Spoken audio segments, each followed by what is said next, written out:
இதே மாதிரி சூழ்நிலையில் இந்தியா நம்ம ஊரில் பார்த்தீங்கன்னா அவங்க வந்து மாப்பிள்ளை நல்லா வேலை பார்க்கக்கூடிய ஆள் மாப்பிள்ளையாக தேடுவாங்க. ஏன்னா நம்ம ஊரில் நீங்கள் இது நீங்கள் வெஸ்ட்டில் நிறையா இதில் பார்த்தீங்கன்னா இட்டலிலாம் மாப்பிள்ளை தான் தேடுறாங்க.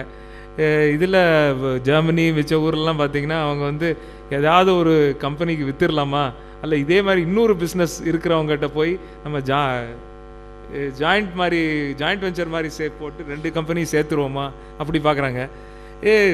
ஒவ்வொரு இதுலேயும் நிறையா சொல்யூஷன்ஸ் இருக்குது. இல்லை இன்னொரு புது பார்ட்னர் கொண்டு வரலாமா அது மாதிரி பார்க்குறாங்க.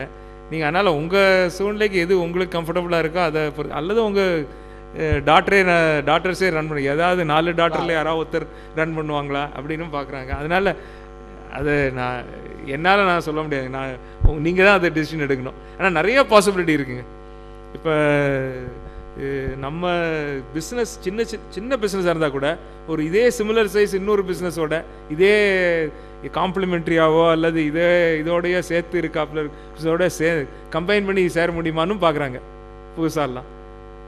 நீ கொஞ்சம் ஒரு சைஸ் இருந்தால் வெளியில் கம்ப்ளீட்டாக விற்கவும் கூட விற்றுடுறாங்க. அந்த ஜென்ரேஷனோட விற்றுட்டு அவங்க ரிட்டையர் ஆகிற வரைக்கும் வேலை கூட பார்க்குறாங்க. சிலர் பிஸ்னஸ் விற்றுடுறாங்க, ஆனால் அவங்க திருப்பி எம்ப்ளாயியாக அதே அவங்க வேலை பார்த்த பிஸ்னஸே வேலை பார்க்குறாங்க.